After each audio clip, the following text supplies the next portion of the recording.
Before a single qualifying lap was turned on Saturday at Pocono Raceway, two NASCAR Cup Series teams were already facing serious consequences. Kyle Larson's number 5 Hendrick Motorsports Chevrolet failed NASCAR inspection twice on Saturday ahead of practice and qualifying. While the car eventually passed on its third attempt, the repeated failures still carried significant consequences. As a result, Hendrick Motorsports lost pit stall selection for the entire race weekend, and car chief Jesse Saunders was ejected from the track for the remainder of the weekend. It was not just Larson's team that got hit. Daniel Dye's number 78 team, also running at Pocono, received the exact same penalties after failing inspection twice, with engineer Chris Stanley also ejected for the rest of the weekend. The penalties stopped short of affecting Sunday's starting lineup because both cars successfully passed inspection on their third attempt. Had either entry failed again, the consequences would have escalated considerably. Even so, losing experienced team members and pit stall priority creates an additional challenge heading into one of the most demanding races on the schedule, at a track where strategy, execution, and track position often decide the outcome. Even seemingly small setbacks can become major obstacles by the time the checkered flag falls. Here's what made this situation so remarkable. Despite all of that chaos before the race even started, Kyle Larson was still one of the fastest cars at Pocono all weekend long. Earlier on Saturday, Larson topped the speed charts during practice with a lap of 170.707 miles per hour around the 2.5-mile tricky triangle. Not only was he fastest in single lap speed, but he also led the field in 10-lap average speed, which is widely regarded as a stronger indicator of race-winning potential than a single fast lap. That told everyone paying attention inside the garage that the speed from the number 5 car was no accident. It had long run pace, it had qualifying pace, it had everything a team needs to compete for a win.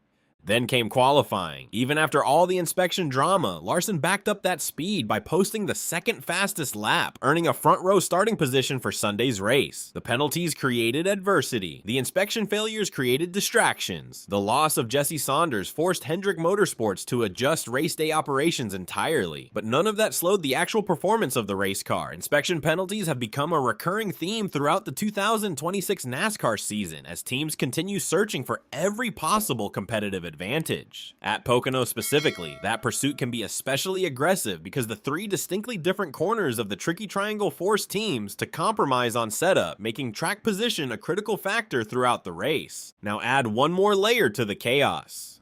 NASCAR was dealing with a challenge from Mother Nature as well. Because of expected late afternoon weather in the Pocono Mountains, officials moved Sunday's race start from 3 p.m. Eastern Time to 1 p.m. Eastern Time. NASCAR said the change gives competitors and fans the best opportunity to complete the full 400-mile event before rain arrives. That added another layer of uncertainty to an already chaotic weekend. And remember, this was the 16th points-paying race of the 2026 Cup Series season. The playoff picture is tightening. Every point matters, every position matters, and every mistake matters. So Larson entered Sunday with incredible speed, but also with extra pressure from everything that happened before the green flag. After everything, Kyle Larson finished 5th. Finishing 5th after everything that happened with the inspection penalties proves that the number 5 team remains one of the strongest organizations in the garage. But while Larson's story was the dominant conversation before the race, a completely different story took over once the checkered flag fell. Denny Hamlin did it again. Hamlin captured his third consecutive victory by winning the Great American Getaway 400 at Pocono Raceway, continuing one of the strongest stretches any driver has produced this season. The victory marks the first time in his 21-year full-time career Hamlin has won 3 consecutive races at Nashville, Michigan, and now Pocono. It's sure been a productive summer for the 45-year-old Virginian, who now has 64 series wins, placing him 9th on the sport's all-time list and moving him ahead of his former teammate, the late 2-time series champion Kyle Busch. Hamlin fired off from the pole, but Larson, who rolled off second, nabbed the top spot on the initial start and paced the first 24 laps. Larson jumped out to a multi-second lead, but Hamlin, often known for his long-run pace, tracked down the 2-time series champion at lap 24 with a daring pass down the front stretch. Hamlin went on to claim stage 1 over Larson, Ty Gibbs, Chase Briscoe, and Chris Buescher. The second stage took a dramatic turn when Shane Van Gisbergen, Josh Berry, and Austin Hill went 3 wide off turn 3 and triggered a multi-car crash that swept up 9 cars. Brad Keselowski and Noah Gragson both went behind the wall. Stage 2 was ultimately won by Todd Gilliland of Front Row Motorsports, his first career stage victory, accomplished by stretching fuel over the final 44 laps of the frame. It was a fuel strategy call that paid off in a major way for the number 34 Ford team. In the final stage, Hamlin worked his way back through traffic and retook the lead on lap 111 by clearing John Hunter Nemechek off turn 1. From that point forward, the race was his. "I gotta go past 7 cars, it's not easy to pass here," Hamlin said after the race. But the crew chief Chris Gale had faith that we could do it, that we could get the restarts we needed. There were a few key ones that I gained, going from 6th place to 2nd, and then from 2nd to 1st. From that point on, we got control of the race. Hamlin's number 11 JGR Toyota held off the number 45 23 X-Wine Racing Toyota of Tyler Reddick by 1.678 seconds in a dramatic fuel-saving race to the checkered flag. Now, with only 10 races left to set the 16-driver Chase Field, Hamlin's win streak has decisively cut Reddick's once triple-digit lead atop the NASCAR Cup Series championship standings. Reddick is now only 19 points ahead of Hamlin, the smallest margin atop the standings all year for the 5-race winner Reddick. "It's a bummer," conceded Reddick. "Scoring the points we did just didn't get the job done." "I'd say it's certainly the best we've been," Hamlin said of his team's current confidence level. "We come to the racetrack every week knowing that we've got a great shot to win. The team is doing an amazing job knowing exactly what I need in the car every week, and that's why we're winning." The most gut-wrenching story from Pocono, however, belonged to Christopher Bell. Bell pitted at lap 107 of 160, with crew chief Adam Stevens attempting to stretch the fuel tank from an estimated 42-lap window to a 53-lap run to the finish. As the field cycled through pit stops, Bell suddenly found himself leading Denny Hamlin by more than 11 seconds, with 21 laps to go, while driving like there was an egg under the throttle pedal. For a moment, it appeared the driver, who was nursing a fractured left wrist, suffered in a vicious crash the previous week at Michigan International Speedway, could pull off something truly remarkable. Bell wore a sleek black cast molded as closely as possible to fit his steering wheel grip. The number 20 Joe Gibbs Racing Team worked to make his interior as comfortable as possible given his physical restrictions, and NASCAR O'Reilly Auto Parts Series driver Brandon Jones was on standby if Bell needed relief. But Bell competed all 160 laps. "Whenever the field got strung out, I felt fine," Bell explained. "Running by myself, I felt like it was normal.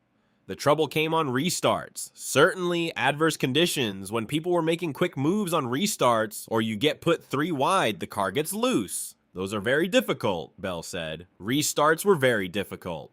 Despite the pain and the physical limitations, Bell held the lead and was building what looked like a race-winning gap. Then Hamlin came. No panic, no drama, just giant bites disappearing from the interval. Hamlin made the race-winning pass with 4 laps remaining, and coming to the white flag, Bell's Toyota finally ran dry, 1 lap short. He fell all the way to 26th place, despite leading and contending for the victory just minutes before. "We were mired back in the 20s, so I think it was an amazing gamble," Bell said of the strategy call. "Just didn't have enough." Crew chief Adam Stevens was equally direct. "Just a lap and a quarter short." Bell gutted out the entire race and still maintains 10th in the championship standings, sitting 70 points above the cut line with 10 races remaining. While Bell's heartbreak dominated the emotional story of the race, Legacy Motor Club delivered arguably their strongest performance of the entire season. John Hunter Nemechek led a race-high 42 laps in the number 42 Toyota. More laps than he led in either the entire 2024 or 2025 seasons combined. He crossed the line in 4th place, claiming his first top 5 result of 2026 and matching his career best finish from the 2025 Southern 500 at Darlington. His teammate Eric Jones finished 6th,